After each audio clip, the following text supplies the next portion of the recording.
امریکہ کے صدر Donald Trump نے ایران پر حملے روکنے کا حکم دے دیا۔ امریکی میڈیا کے مطابق 13 روز سے جاری کارروائی روکنے کا حکم جمعے کو دیا گیا۔ ابھی یہ واضح نہیں ہے کہ یہ حملے ایک روز کے لیے روکے گئے ہیں یا جنگ بندی کر دی گئی ہے۔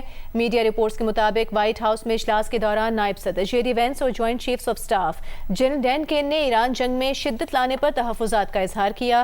امریکی اخبار نیو یارک ٹائمز کے مطابق حکام کا کہنا ہے کہ جوائنٹ چیفز آف سٹاف کے چیئرمین جنرل ڈین کین نے نجی طور پر خبردار کیا ہے کہ ایران کے خلاف بڑے پیمانے پر فوجی کارروائیاں دوبارہ شروع کرنا ممکن تو ہے، لیکن اس سے امریکی فوج کے سینٹرل کمانڈ کے پاس موجود انٹرسیپٹر میزائلوں کے ذخائر خطرناک حد تک کم ہو جائیں گے۔ ایک سینئر عہدیدار نے نام ظاہر کیے بغیر کہا کہ ایران پر حملوں کا نتیجہ توقعات کے برعکس نکلا ہے۔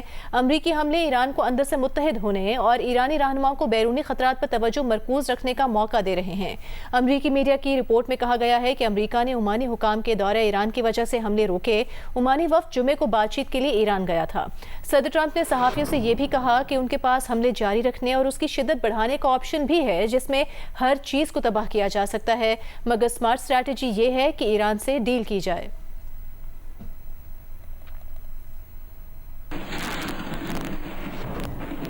اقوام متحدہ میں امریکی سفیر مائک والٹز نے کہا ہے کہ امریکی صدر ٹرمپ حملوں میں وقفہ دے کر ایران کو ایک موقع دے رہے ہیں۔ ٹرمپ نے سفارتکاری میں مزید گنجائش پیدا کرنے کے لیے ایران پر حملے روکے ہیں۔ ٹرمپ مذاکرات کو کچھ وقت اور ایران کو گنجائش دے رہے ہیں۔ خبر ایجنسی کے مطابق مائک والٹز نے مذاکرات کی نوعیت کے بارے میں مزید تفصیلات فراہم نہیں کی ہیں۔ دوسری جانب ایرانی ذرائع کا کہنا ہے کہ امریکہ نے حملوں میں وقفہ برقرار رکھا تو ایران بھی حملے روک دے گا۔ ایران اس وقت تک حملے روکے گا جب تک امریکی حملے رکے رہیں۔ خبر رساں ادارے سے گفتگو کرتے ہوئے ایرانی ذرائع کا کہنا ہے کہ ایران امریکہ کے ارادوں کے بارے میں بدستور تحفظات رکھتا ہے۔ ایران کا موقف اب بھی حملے کے جواب میں حملہ ہے۔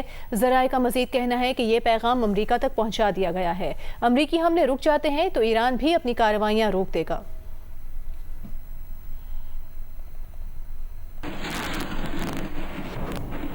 یمن کی حوثی اکثریتی جماعت انصار اللہ نے سعودی ڈرون مار گرانے کا دعویٰ کیا ہے۔ ترجمان انصار اللہ کا کہنا ہے کہ الجوف گورنریٹ میں ترک ساختہ سعودی ڈرون مار گرایا گیا ہے۔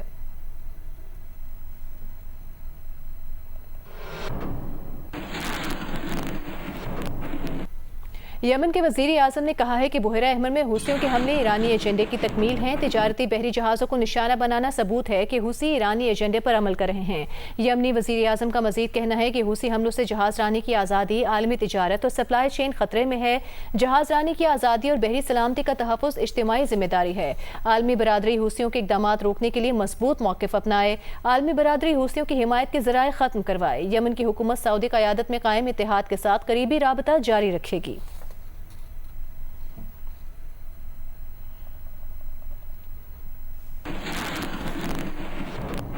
یمن کی حوثی اکثریتی تنظیم انصار اللہ کے ذرائع کا کہنا ہے کہ علاقائی کشیدگی پر یمن کے حوثی ترجمان اور سعودی وفد کے درمیان ملاقات ہوئی ہے۔ حوثی ذرائع کے مطابق حوثی سیاسی بیورو کے ترجمان محمد عبدالسلام کی عمان میں سعودی وفد سے ملاقات ہوئی۔ ملاقات میں علاقائی سلامتی اور استحکام میں پیش رفت پر بات ہوئی۔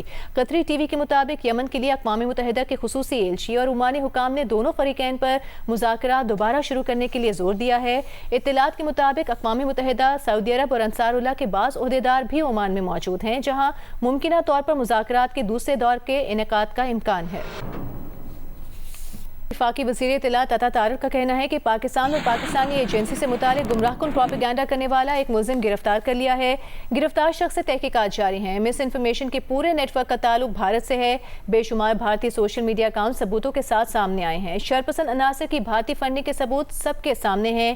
انہوں نے کہا کہ کشمیر میں افراتفری پھیلانے کی ناکام کوشش کی گئی۔ کالعدم کمیٹی کا کسی بھی الیکشن کی جانب نہ جانا بھارت نواز ہونے کا ثبوت ہے۔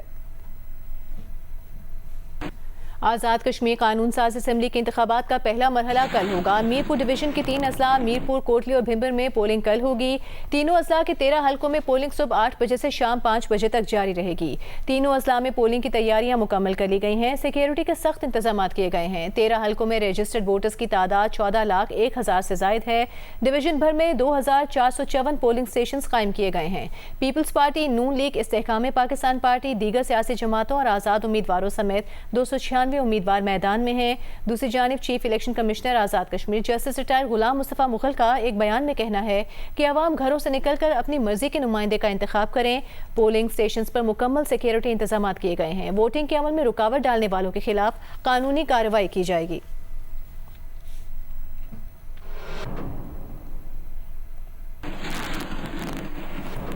چیئرمین پاکستان پیپلز پارٹی بلاول بھٹو زرداری کا کہنا ہے کہ کشمور ہو یا کشمیر، میر پور ہو یا میر پور خاص، کوئی اپنے حق پر کسی کو ڈاکہ نہیں ڈالنے دے گا۔ جس طرح پچھلے الیکشن میں کشمور اور کشمیر کے عوام نے مسلم لیگ نون کو مسترد کیا، اس بار بھی ایسا ہی ہوگا۔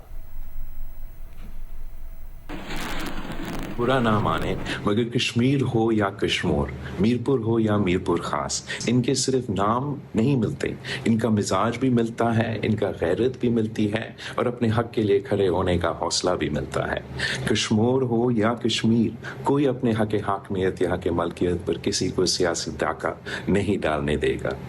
کشمیر ہو یا کشمور، میرپور ہو یا میرپور خاص، ان کے عوام اپنے حقوق کا سودا کرنے کے لیے تیار نہیں۔ وہ اپنے فیصلہ خود کرنا چاہتے ہیں، اپنے مستقبل کے اختیار نہ کسی دوسرے شہر کو دیں گے، نہ کسی دوسرے صوبے کو۔ میاں صاحب برا نہ مانے، جس طرح پچھلے الیکشنز میں کشمیر اور کشمور کے عوام نے مسلم لیگ کو مسترد کیا تھا، جس طرح میرپور اور میرپور خاص میں نون لیگ کا صفایا ہوا، آنے والے الیکشنز میں بھی عوام وہی فیصلہ دہرائیں گے۔ سینئر صوبائی وزیر شرجیل میمن نے کہا ہے کہ آزاد کشمیر کے انتخابات میں پیپلز پارٹی کے مقابلے میں تانگ اور مفاد پرست پارٹیاں مشکل حالات میں معاہدے کر کے ملک سے بھاگ جاتی ہیں۔ 10 سال کا معاہدے کر کے ملک سے بھاگنے والے سمجھتے ہیں کہ ان کو کشمیری عوام ووٹ دیں گے، ان کو کبھی بھی کشمیری عوام ووٹ نہیں دیں گے۔ میر پور آزاد کشمیر میں میڈیا سے گفتگو میں شرجیل میمن نے کہا کہ بچے کو پتہ ہے کہ مسلم لیگ نون چور دروازے سے اقتدار میں بیٹھی ہے۔ آزاد کشمیر کے انتخابات کا فیصلہ کشمیری عوام کریں گے۔ وفاقی وزراء اپنی وزارتوں پر توجہ دیں، انتخابی عمل میں مداخلت نہ کریں۔ بسیں ٹرکوں پر لاد کر پورے میرپور ڈویژن میں دکھائی جا رہی ہیں۔ 20 کروڑ کی بسیں دکھا کر کشمیری عوام کو بے وقوف نہیں بنایا جا سکتا۔ الیکشن مہم کے دوران انتخابی ضابطہ اخلاق کی خلاف ورزیوں پر الیکشن کمیشن جان بوجھ کر خاموش رہا۔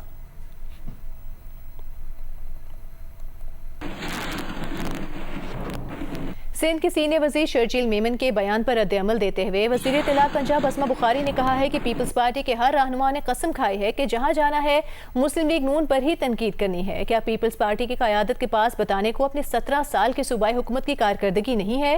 پیپلز پارٹی کے رہنما کشمیریوں کو الیکٹرک بسیں اور کلینک آن ویلز ملنے پر اتنا غصہ کیوں کر رہے ہیں؟ پیپلز پارٹی 17 سال میں سندھ کو ٹرانسپورٹ سسٹم نہیں دے سکی۔ مریم نواز نے 18 ماہ میں پورے صوبے میں الیکٹرک بسیں چلا دی ہیں۔ بلوچستان، خیبر پختونخوا اور آزاد کشمیر کے بچوں کو لیپ ٹاپ اور اسکالرشپ دیے۔ پنجاب اور آزاد کشمیر کے لوگوں کو ریلیف ملنے پر آپ تنقید شروع کر دیتے ہیں۔ پیپلز پارٹی کا مسئلہ کیا ہے؟ ہمیں ایک ہی بار بتا دیں۔ اگر پیپلز پارٹی آزاد کشمیر کے الیکشن میں سنجیدہ ہوتی تو بلاول بھٹو اپنے شیڈیول جلسے کینسل کر کے نہ بھاگتے۔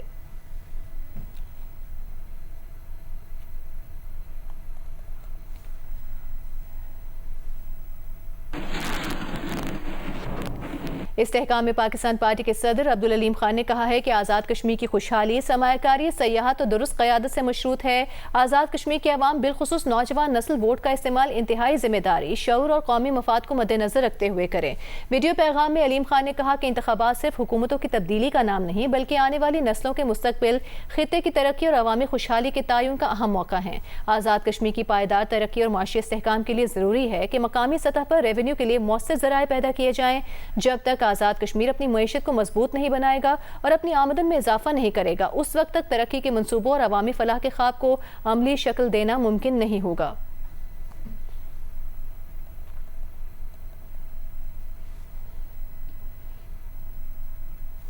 آپ کو بتاتے ہیں اس وقت میر پور خاص میں ایم کیو ایم پاکستان کا جلسہ جاری ہے اور چیئرمین خالد مقبول صدیقی جلسے کے شرکاء سے خطاب کر رہے ہیں۔ سندھ کی 60% زرعی زمین تھی، ہمارے پاس ہے کیا نہیں مانگتے، ہم نے اپنے شہر آباد کر لیے جو تمہیں پال رہے ہیں۔ سندھ کے بجٹ کا 97% کراچی، ابھی پوچھو گے نا سندھ حکومت سے، نہیں جھوٹ ہے 97% نہیں ہے، 92% ہے۔ پھر شرم کرو، 92% تو ہے۔ اور باقی کون ہے؟ باقی کون ٹیکس دیتا ہے؟ حیدرآباد، میرپور خاص، نواب شاہ،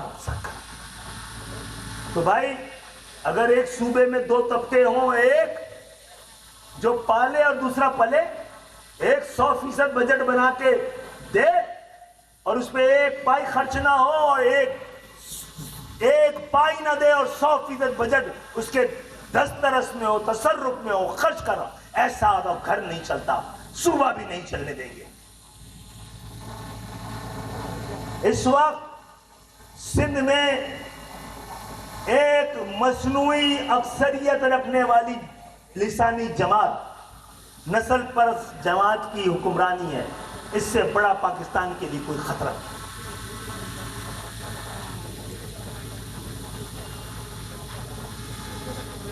تو انشاءاللہ تعالی بول رہے ہیں، بار بار بولتے ہیں کہ ہم لڑنا نہیں چاہتے۔ کچھ لوگ ناراض ہوتے ہیں تو اس لیے نہیں بولتے کہ ہم لڑنا جانتے ہیں، نہیں بولتے، لڑنا نہیں چاہتے۔ مذاکرات ہی آخری حل ہوتا ہے۔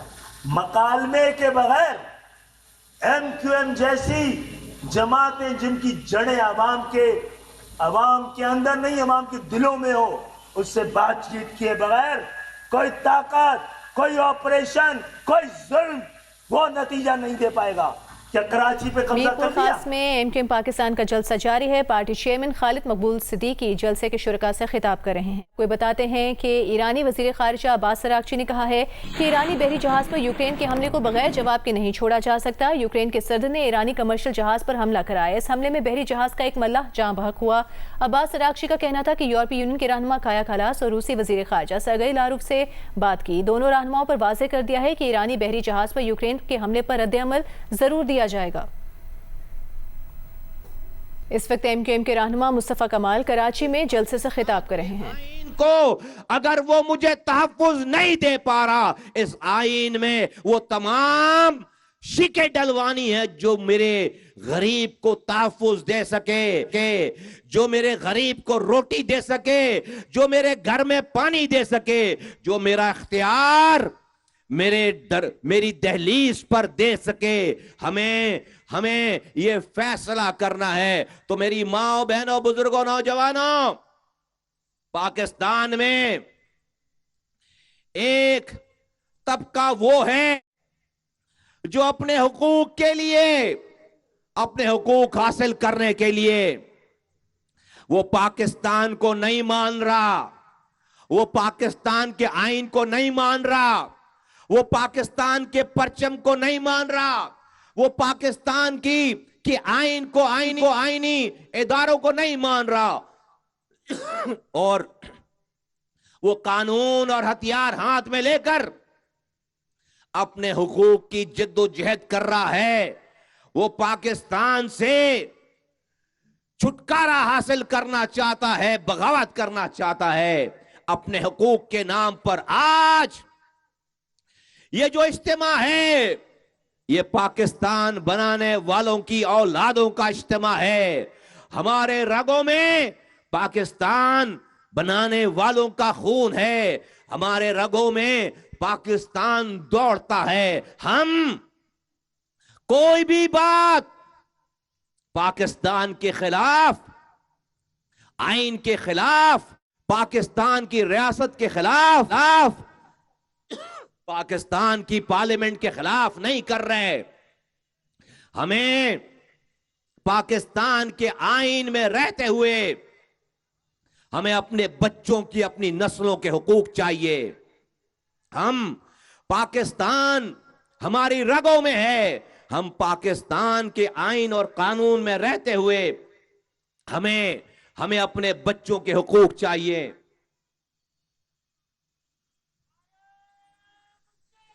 میرے بھائیوں، بزرگوں، دوستوں، میری ماں بہنوں، ہمارا مسئلہ آج وسائل کی کمی نہیں ہے، ہمارا مسئلہ آج پیسوں کی کمی نہیں ہے، فنڈ کی کمی نہیں ہے۔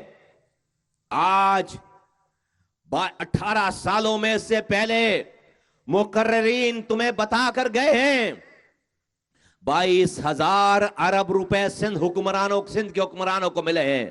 22,000 ارب